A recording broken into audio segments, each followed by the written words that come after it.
Hello, beautiful people, and welcome back to another episode on the True Wellness RX podcast. I'm your host, Hanna Schultz. I'm a nutritional therapist in training, a health coach, personal trainer, CrossFit coach, and founder of True Wellness Collective. Again, doing all of the things, loving all the things, loving life, loving talking to you guys, which brings me to what I'm about to say, which is I missed so much talking to you guys. I don't know if you noticed, but last week an episode did not come out. And that is the first week that I have missed. And oh my gosh, I felt so sad when Wednesday came around. I was like, wow, I don't have an episode to give them because life has just been so crazy. And I had to be really honest with myself. When I was trying to make that week work with recording, I was like, sometimes you gotta just take an L for the week, and that's life, and not beat yourself up about certain things like that. Like, obviously the podcast is a huge priority on my list, but when it came down to it, my exam was really important. All of the traveling I was doing, life happens and you just got to roll with the punches. So I'm super excited and so grateful that I get to record today. It is the Monday before this podcast goes live, so you'll be hearing it on Wednesday. And some would say that is also last minute, Hannah, but hey, I'm getting it done this week, aren't I? And that's perfectly fine with me. So I think this is nice also because you get the most up-to-date Hannah's life, especially just a day before the podcast will be edited and live for you guys to listen to. So that brings me to what has been going on in my life these past couple of weeks, specifically these last two.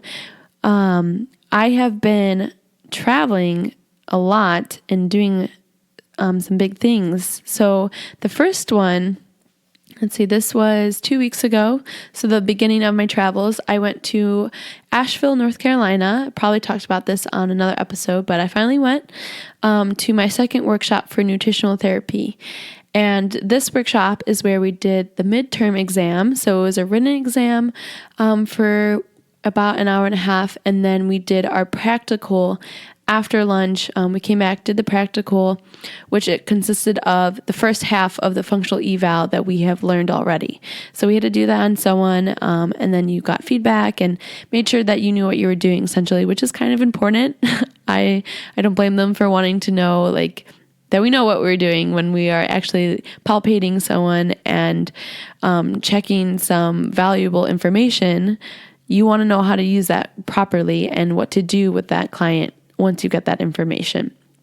So we did that the first day. That was on Thursday. Yes. So I left on Wednesday. It was a full day of travel for me. Did the exam and all that stuff on Thursday. And good news is that I did quite well on it. I got a 99 on the written and a 97. I think it was 97.5 or something like that on the practical. So that was a huge relief to me. And also just like a little confidence boost that okay, maybe I do know what I'm doing. Maybe all of this studying and all this learning is paying off.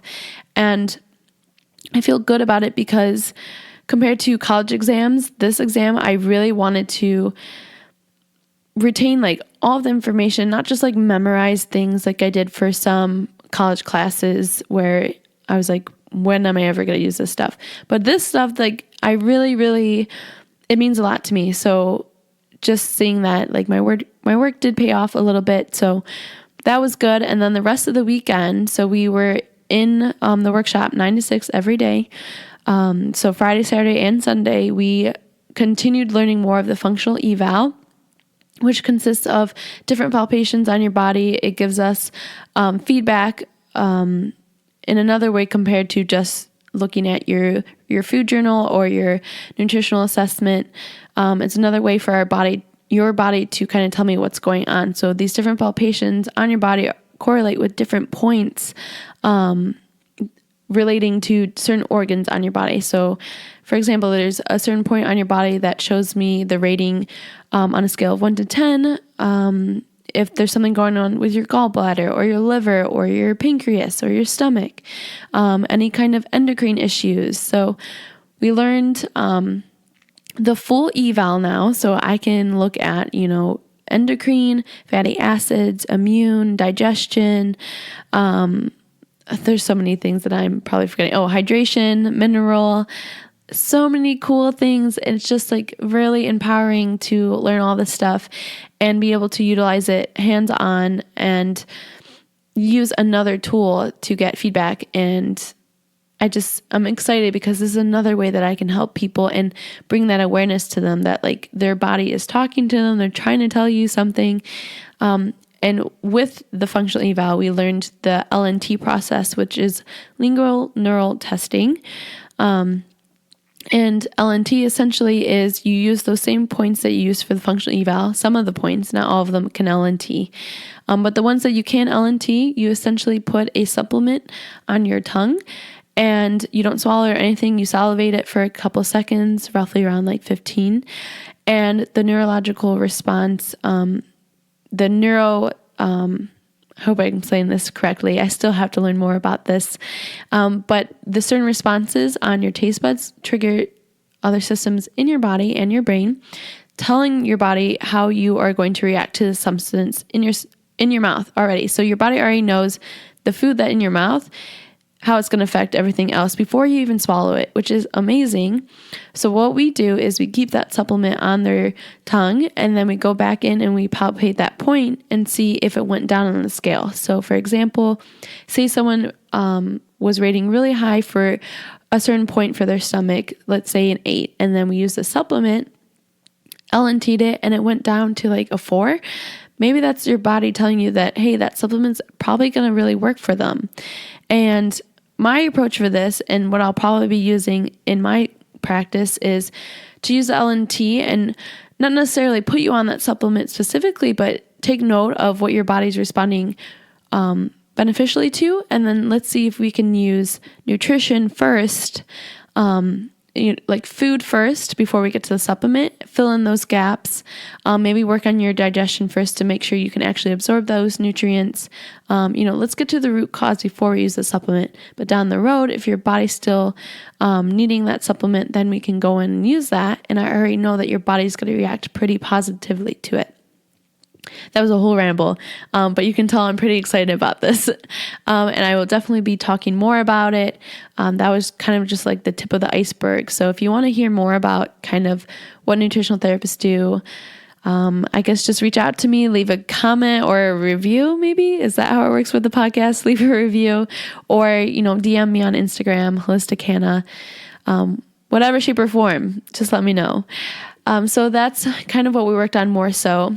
And then once I finished up that whole workshop, and it was just a blast, at night I got to stay with my best friend. She just moved to Asheville. It worked out perfectly. So I stayed with her every night and we just caught up and hung out. Those were the first nights that I finally relaxed in I don't know how long. It was very much needed. And I had a lot of reality checks and a lot of like humbling, stern talking tos about my own lifestyle because we had to be a practice client as well. So yeah, a lot of changes coming my way as well with my health and stuff I have to prioritize. And I just got to connect more with other nutritional therapy students, and they're just amazing people.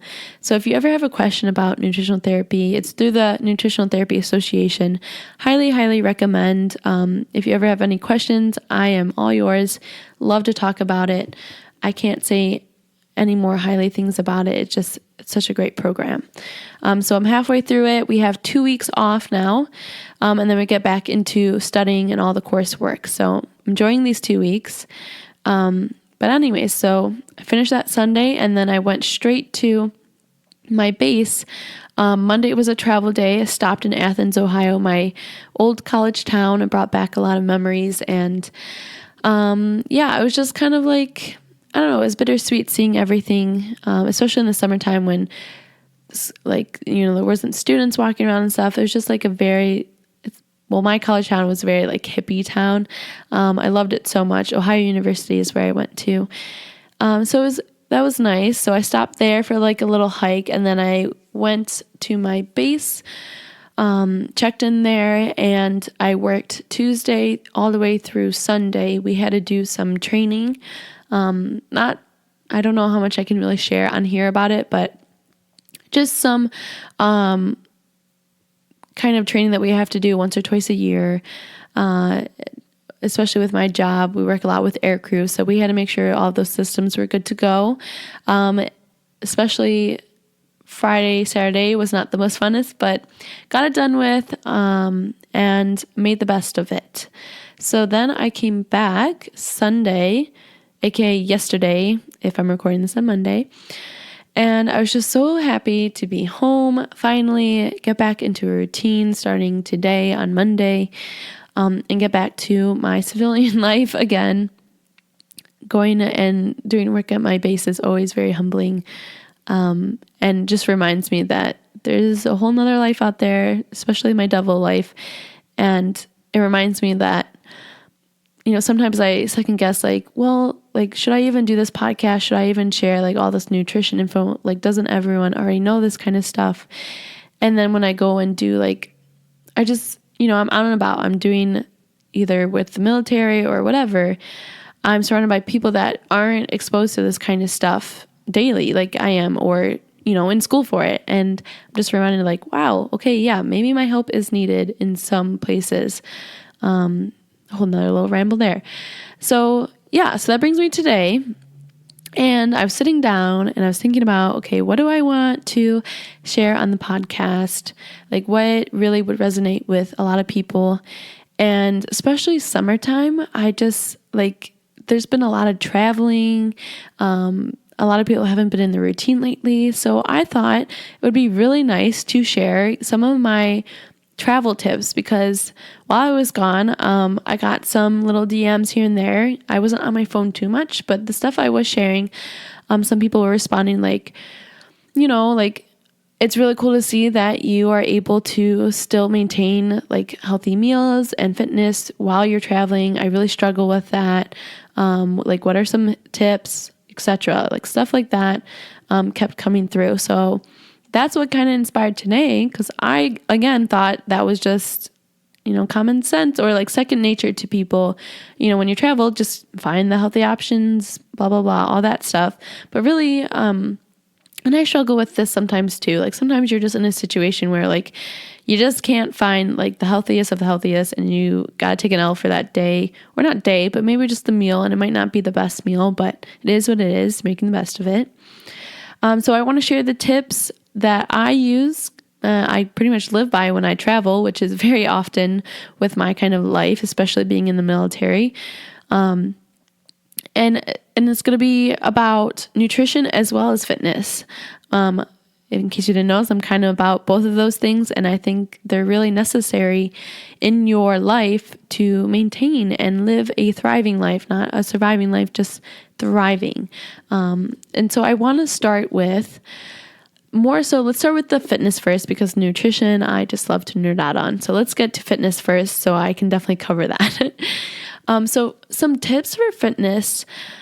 I honestly think traveling is a wonderful opportunity to try new things. I don't think it's a time to do nothing, because honestly, if you're in a really good fitness routine back home, you might get into the usual things. You're doing the same things all the time. It's really fun to get out of your comfort zone and maybe try a different gym or a different time, different kind of class, a different format, anything like that. So my first tip is to find, wherever you're going, find a gym that offers certain classes that you've never tried before.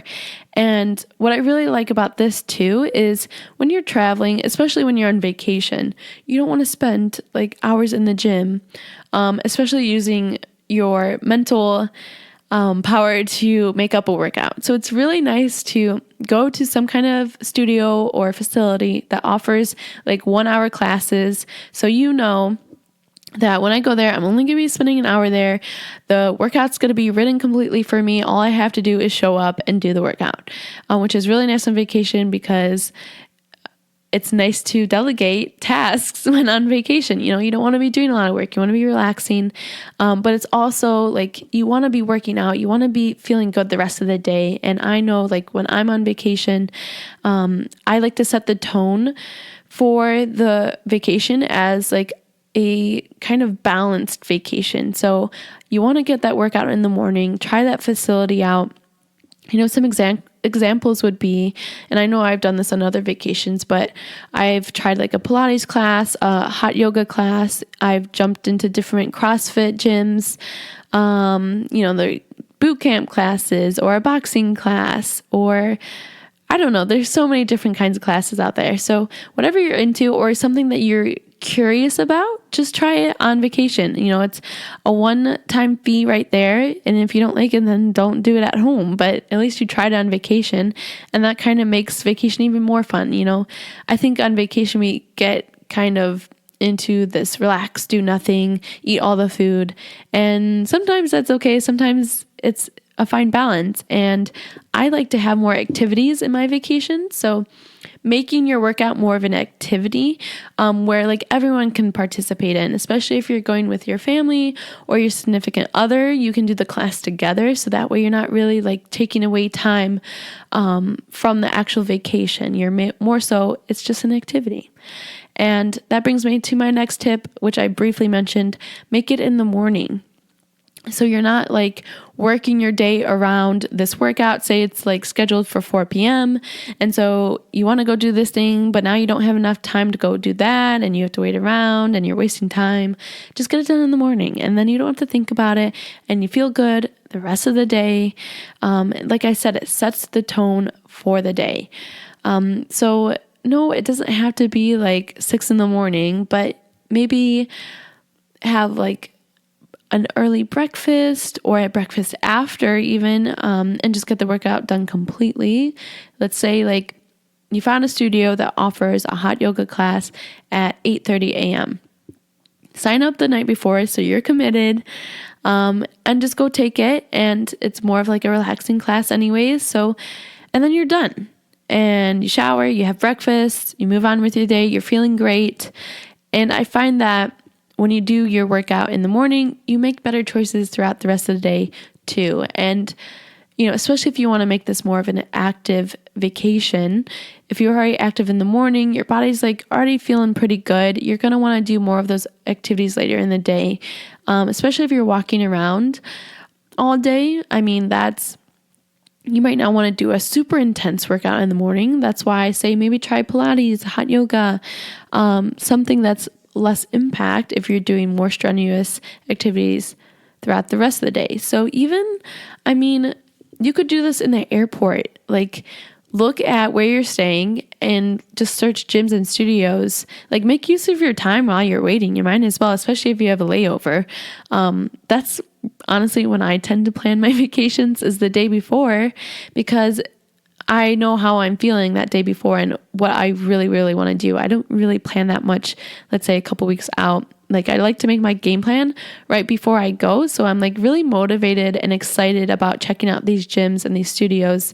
And I know like this day, I kind of want to dabble in that. And the next day I'm going to try this studio honestly, if you're there for a whole week, you might find a place that offers like a deal for a 1-week pass, especially for like a new student or something like that. I know a lot of yoga places do like a 7-class pass for $7 for a week, and you probably won't be going there again. So just utilize that, and use it for the whole week. Like there's certain ways around it. So do a little research in the airport, maybe jot down some times that possibility, maybe schedule like 2 or 3 times that might work for each day. That way you have some flexibility and it's not the end of the world if you miss the 8:30 a.m. You can always go to the 9:30 a.m., something like that. Have some options ready. Be realistic. You don't have to do every day. It's perfectly okay to rest too. But I think just adding in a little bit here and there throughout the week, or, at least 2/3 of the vacation, some fitness in the morning would be really good to maintain that healthy lifestyle. Okay, so that's my tip for the fitness. I'm trying to think of other ones. So some ones that I've used myself, and this more relates to my past 2 weeks that I just talked about that weren't really a vacation. I had a certain like time frame that I had to get stuff done in the morning, like workout wise, because the rest of my day was scheduled. I either had to work or I had to be at the workshop. And so I really utilized, I did a YouTube yoga class. So I think that's a really good way to do things too, especially if you don't have a full hour. Just honestly, YouTube HIIT workout or yoga workout, 20-minute, and put a time like cap on it, search it, a ton of videos will come up. And most likely they will all be like some kind of body weight that you can do anywhere. And so that's a really, one, cheap and easy way to get in some quick fitness. Okay, so when people tell me they don't have time on vacation, I tell them, do you have 5 minutes? Because you can definitely do 5 minutes of burpees. And like, yeah, really, it's just like getting away from like some excuses that we tend to make. And I know vacation is about relaxing. I totally get it, but that's something that will help you relax and you can make it fun. And so, get your significant other or your family, do a quick like 20-minute YouTube workout, make it fun, whatever you got to do. So that's my other tip there is utilize YouTube. You can also utilize Pinterest. Not a lot of people think about this either, but sometimes when I don't really want to think about making up a workout, I don't feel like scrolling on Instagram, finding a workout video, wasting my time, I go on Pinterest and I just type in like functional body weight workout. And usually a couple things will come up, like some kind of like circuit or a little ladder with a bunch of different exercises that I can do and crank out in like 30 minutes or so. So that's another tip. So we have first tip, we have the gym, different studios. Second tip, we have YouTube. Third tip, we have go on Pinterest. And then this relates to my fourth tip would just be use body weight. A lot of people think I have to be in a gym to get a good workout in. Not true at all. You can do push-ups, you can do squats, you can do many different core movements. You can do burpees. You can do a lot of like HIIT movements, body weight. Okay. So my fourth tip there is utilize your body. That's all you need. You can even do some of these things barefoot. So if you forgot your tennis shoes, no excuses here. Okay. Do something with your body. Fourth tip, make it a circuit, whatever you got to do. Pinterest most likely will help you out in that realm. And then my last tip for fitness is to honestly just walk as much as possible. So if you can't make it in the gym in the morning or wherever, the studio, you can't get in the 20-minute workout, you can't do any body weight, whatever, just utilize where you're at, explore wherever you're at, walk around. Like this is an amazing opportunity to see everything. It's just walk around, even getting in some hiking. I mean, that's one of my like main priorities wherever I travel is finding somewhere where I can hike because I love being in nature. That's my kind of relaxing place to be on vacation is going for a good hike. And like I said, it doesn't have to be in a gym to be a workout. Like functional fitness here, people, and know that like any kind of movement is good. And that goes for like everyday life, any kind of movement is good. And so not even on traveling, like just move your body. Don't lay on the beach all day. Maybe walk on the beach or do some swimming, some paddling in the ocean, anything. So that's my last tip is just move your body, walk around, go for a hike, enjoy fresh air, get outside. I try not to be inside as much as possible, especially if I'm going to a beach vacation. I'm going to want to be out and about, getting some sun, probably go for a run or something instead. Okay. So that's my fitness tips. Let's get into nutrition because this is my favorite topic when it comes to traveling because I hear this all the time, especially the clients that I have worked with. A lot of difficult situations that they talk about is usually when they're talking about traveling and they get off the routine and then they didn't have any healthy foods to eat, so they just ate out every day. And they made poor choices, etc. They weren't happy with it. there's ways around it. I promise you, because I've done this many, many times. And when I first started all of this traveling, probably a couple of years ago, when I was doing a lot more with the military and balancing college and stuff, I had to go a lot of places. And eventually I was like, you know what? Like, my health is my priority. So I'm going to find a way around it that doesn't necessarily need a kitchen to whip up a healthy meal. And so where I want to start with is, let's start with the traveling itself. Okay. So whether that's going on an airplane or going on a road trip, first priority here is packing some snacks, some healthy snacks for on the road or on the airplane. Because a lot of times I hear that I was just starving, so I just grabbed something quick. And it's just all about being prepared in this situation. There's a lot of things that you can take for snacks that won't go bad in an hour, okay? Some examples of this and some things that I like to bring, and this can even go on the airplane. So I like to bring, let's say, so for sources of protein, I usually bring like some of those like grass-fed jerky sticks. Let's see what else. I always bring like some kind of nut, whether that's almonds, cashews, whatever, some kind of nut. You can even bring like healthy packaged bars. Not huge on those, but there are some good brands I like the RX bars that even has a little protein in it too, minimal ingredients. Lara bars would be maybe my second one, just because it doesn't have much protein in it, but it's minimal ingredients. And what am I thinking of? Oh, the bulletproof collagen bars. I like those too. I know there's another one out that I kind of liked. Oh, it was Thunderbird. I think that's what it is. Thunderbird, if you see it in stores, that's a good one. Minimal ingredients. Just, when you're buying bars to go, just look at if you know what the ingredient is. There's no added sugars. That's probably a good bar. But that being said, I don't want that to be like a meal replacement for you on the road. So that's just something to help get you by, especially if you're feeling really snacky while traveling.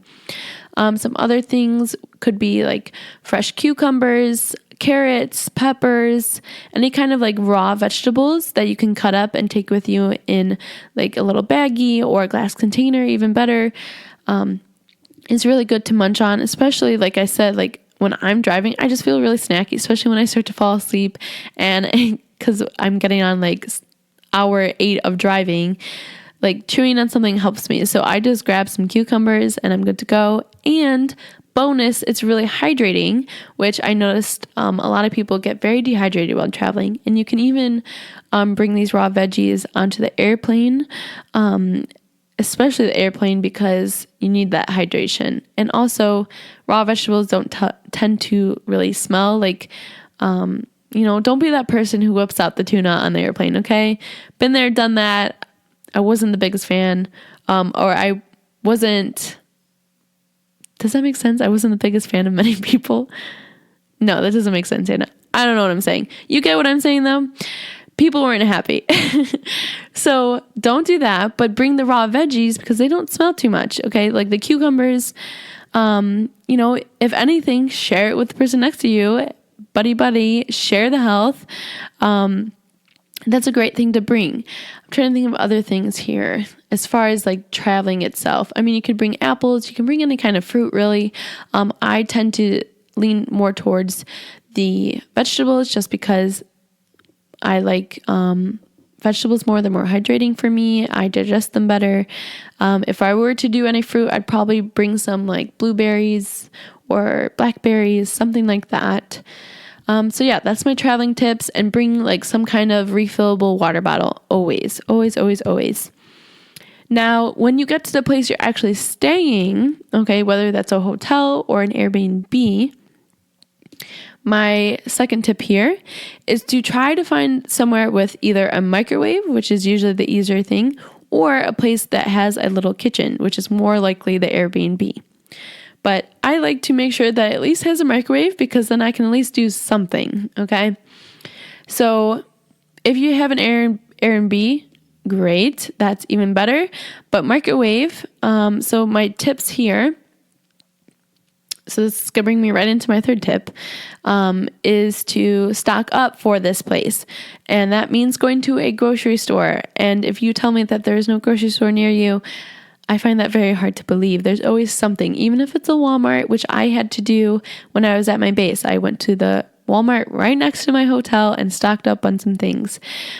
So let's do first, if you only have a microwave, here are my tips for you as far as food, because I literally just had to do this.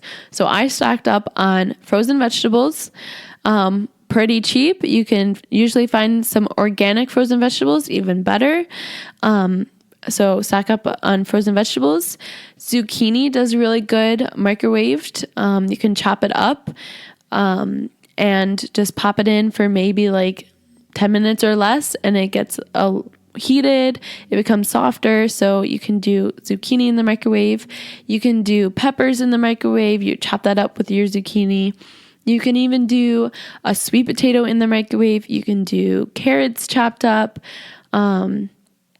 Let's see. I'm trying to think of anything I wouldn't recommend really cooking.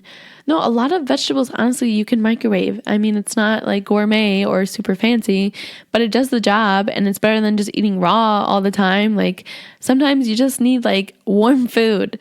And the frozen vegetables, especially, like usually you can get like a blend, like a cauliflower broccoli blend, or green beans is one that I did last week.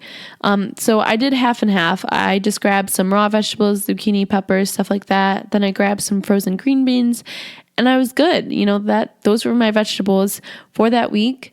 And also like sweet potato. But a tip here, learned the hard way on this one. Make sure you poke holes in the sweet potato with a fork, because it will explode on you. Okay, just throwing that out there.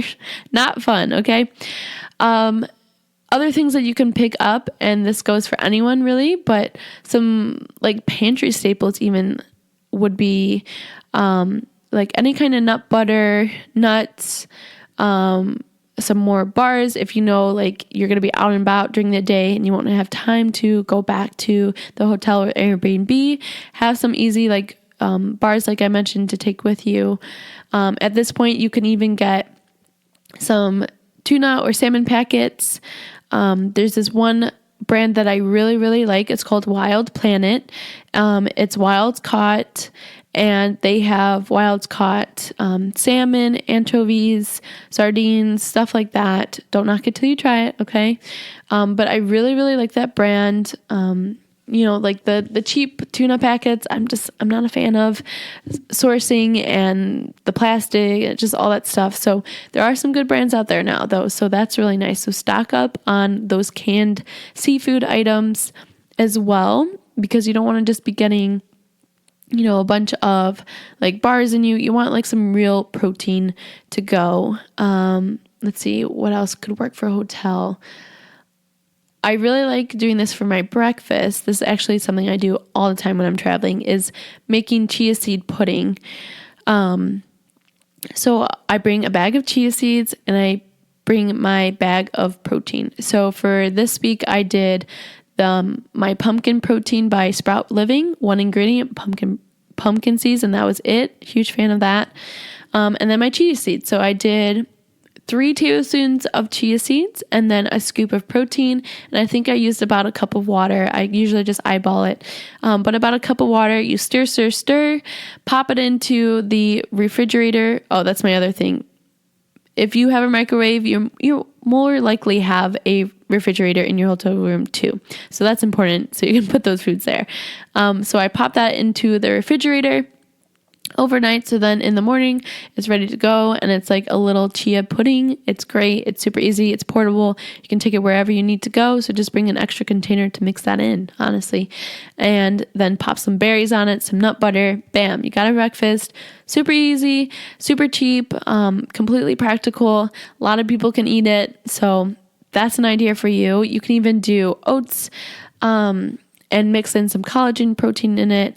Same thing, throw some berries, some nut butter. That's another breakfast idea. You can use a microwave for that one as well. So there are ways about it, okay, for living in a hotel for a week or so. And I'm not saying you have to do every meal in the hotel or the Airbnb, but that's just a suggestion for maybe your breakfast and lunch, controlling kind of where your food is coming from in that aspect. So then you go out and enjoy your dinners or whatever, like finding a balance. And that's something I'll touch on after I get through this section. Gotta focus. I'm like a squirrel, like just so distracted. But so my tip for the Airbnb, let's finish this up. So if you are staying in an Airbnb, you can do all the things I just mentioned before, dealing with a microwave. You can do the frozen vegetables. You can get the raw vegetables. I mean, if your Airbnb has a kitchen, more likely has some pans that you can utilize too. So this is where you have a little bit more flexibility. You can do more things. You can saute. You can roast if they have an oven. You can get some fresh meat like chicken or fish or beef. Anything that you are craving, you can cook up. Maybe even cook up like a batch of, let's say, chicken breast. So you cook the whole thing of chicken breast. So you have some little chicken breasts that you can take with you wherever you're out and about for the day. You just whip out your little chicken breast and have some protein. Super casual. People love it when you do that, but that's practical, like you don't have to spend a ton of money on every meal. Just save some money, cook up some quick meals that you can easily grab wherever, like, and I say usually lunches because I feel like people like to go out to dinner when they're on vacation. It's just a thing. So your lunches, like, have some foods that you can cook up. Maybe make a salad, some roasted vegetables, some sauteed vegetables, and then some protein. Okay, super simple. Shopping for Airbnb is just as simple as how you would shop at home. Okay, it's not anything different. I think when people are on vacation, they just think anything goes, but you can really maintain like a very similar, like healthy nutrition routine while you're traveling, especially if you have a kitchen in your Airbnb. But now that brings me to what I briefly touched on is the eating out portion. So you're on vacation. Obviously, you want to try some cool places. I'm a foodie myself. When I was in Asheville, I loved trying some of the cool lunch spots and dinner spots because they had gluten-free, dairy-free, paleo, all the things, and I was in heaven. So I totally get that, like, you're not going to want to just eat your normal food day to day. Like, there's all these fun things that you can try. What I'm saying is find a balance here, okay? So ideally, like, have at least one meal that you know what the ingredients are, like, that you prepared yourself, okay? Not only will this save you money, but, you can get, like, the healthiest thing in the restaurant, but you still don't know, like, fully what they're cooking with, what kind of oils.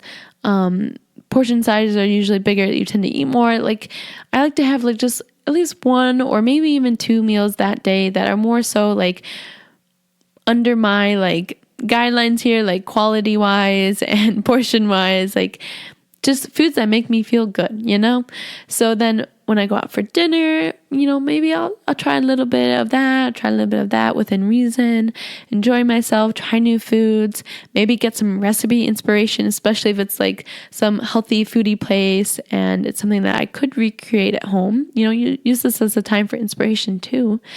But that's my tip there. So at least one meal at your hotel or your Airbnb, whether that's prepped and brought with you, especially when we're out and about during the day. Lunch is usually smaller anyways. We're doing all this walking around. And then when you get to the restaurant, okay, so we're finally at dinner or lunch or whatever, you're at the restaurant.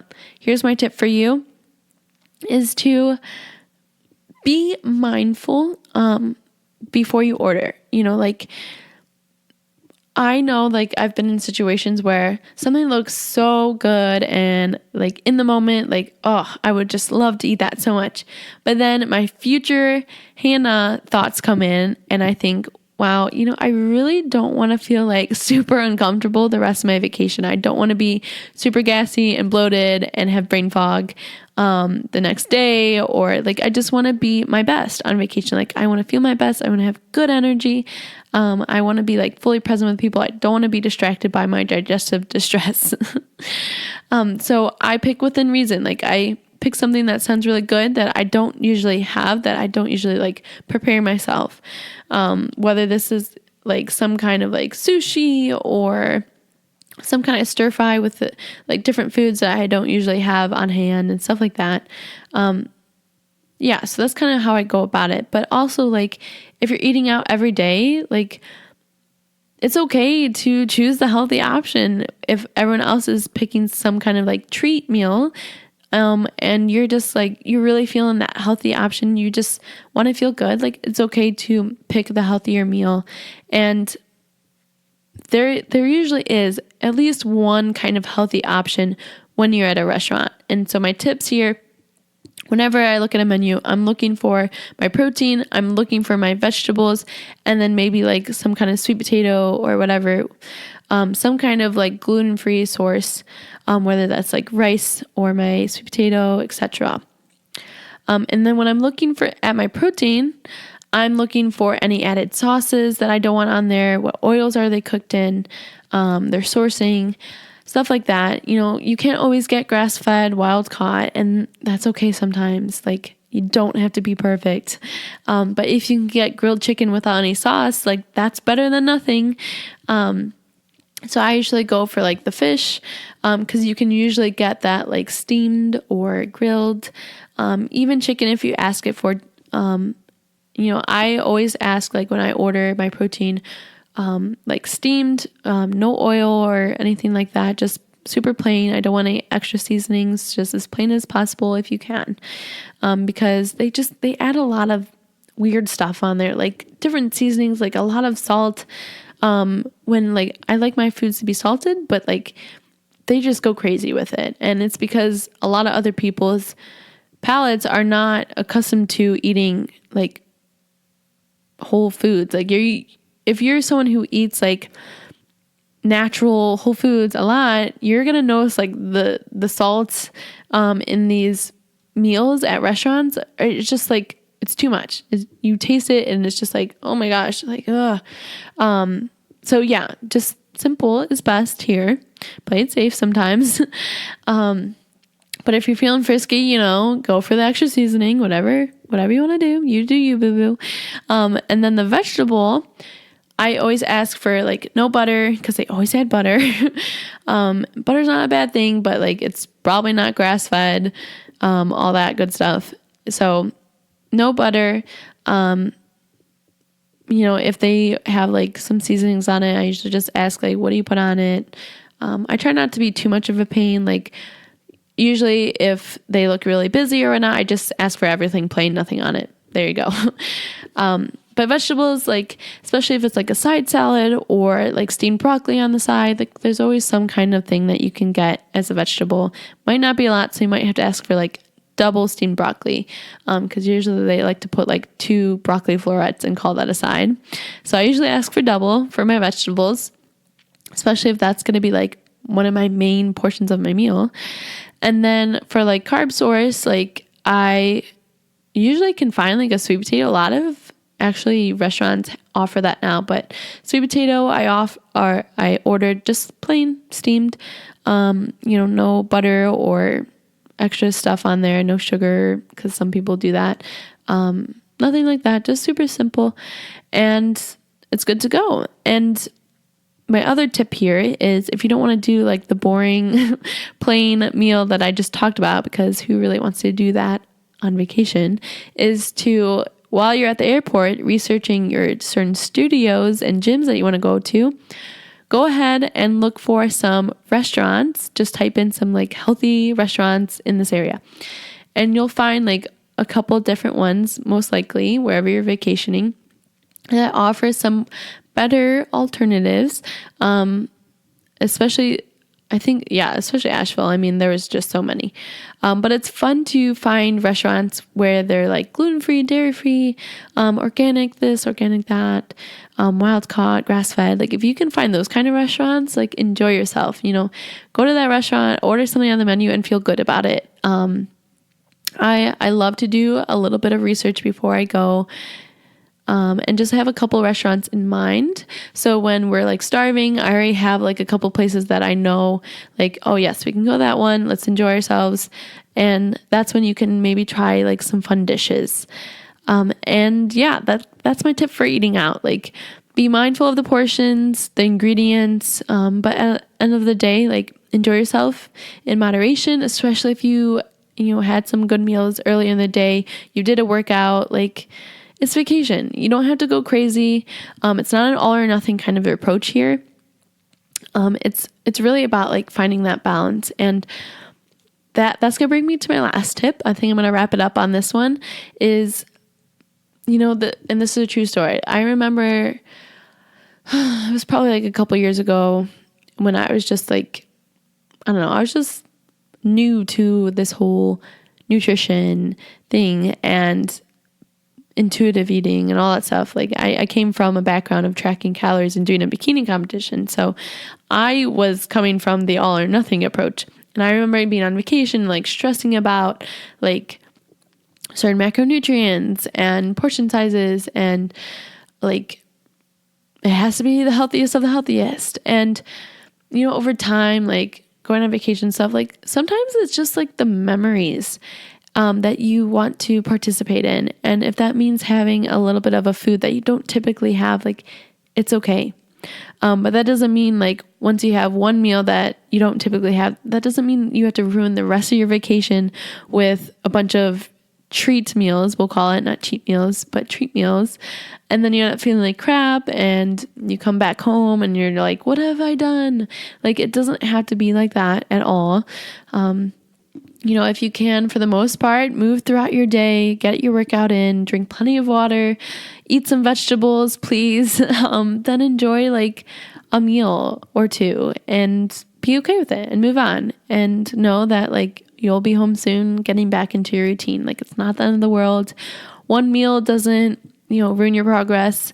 But a bunch of meals will, I will tell you that. So be mindful of the more portions, like I said, and just tune in to your body before you order on the menu. Like, take a deep breath or two, get quiet inside for a second and really tune into your body. Like, what would make me feel good right now?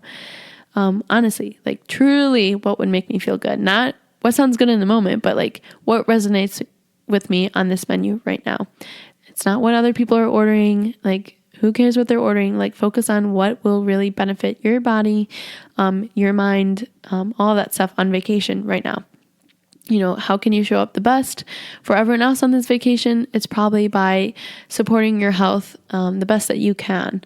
And yeah, like, I just want to end with an overall tip here is just make the best of it. You're on vacation. It's not supposed to be stressful.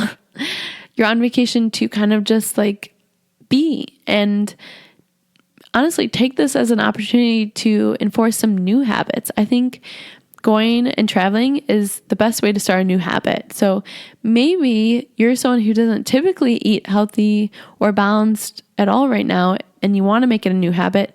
Start it while traveling. This is a good time to like experiment with things and see what's working for you. And that goes for the fitness thing too. Like, it's a great opportunity to find something that you might have not tried before back home. So yeah, I hope you guys found this somewhat useful. Like, I don't know, like when it comes down to it, it's all about your mindset about like your health and priorities and finding a balance and listening to your body, all of that good stuff. A lot of trial and error I've had to go through. And that's why I wanted to share it with you and show you that it's completely practical to stay healthy and fit on vacation and not stress about it. Like, there's a middle ground here. It's not black and white. Living in the gray here, as always. And yeah, like, I'm excited to be back in my routine and eat my foods again. But like, I fully enjoyed traveling, and there's nothing that I would beat myself up over. Like, I tried different workouts. I tried different foods. I had a couple little treats, and that's it. Yeah. So hope you liked this. More episodes will be coming out. Definitely don't want to be missing more. So look forward to getting back onto my Wednesday schedule. This one will be out obviously on Wednesday. You're listening to it right now. You can tell I'm just like all over the place today, getting back into life. But yeah, so if you like this episode, please rate, review down below. It only takes a few seconds, but it makes my day. I promise it really does. And if you like this episode, share it with others. Sharing is caring, people. We want to spread the word of health. And that's what True Wellness RX is all about, is creating nourish, move, and connect with your body. And if you think someone else would resonate with that message, share it with them. You can share it with this link, or you can share it on Instagram, screenshot it, share it on your story, whatever you want to do. It'll make my day, guarantee. Like, I just love hearing from you guys and getting DMs. I try not to tear about this, but I can't explain the kind of feeling when someone slides into my DM and they're just like, hey, really love your podcast. It helped me with blah, blah, blah. You're really inspiring. Just keep doing you. Love those kind of messages. One, because it's adorable. Thank you. Especially women supporting women. You're the best. Thank you. And also guys, they say things too, but it just it's really cool to see other women supporting other women. That means a lot to me. And also just knowing that this is helping someone, that's my goal. And so that's why I want you to share it with others, because I can only reach so many people. So I need my whole community to help me out here. Okay. So I help you help me. We all win together. We're all one big, happy, healthy family. That's what I'm going for here. Okay. So I hope you missed my rambles, and don't worry, they are back and here to stay. Other than that, check me out on Instagram. I already mentioned this, but Holistic Hanna is where I'm at. Website, truewellnesscollective.com, and then sign up for my monthly newsletter that I hope to get out here very soon. So I'll put the link down there below as well. And let me know if this helped you, and I hope you have a wonderful day. Bye, guys.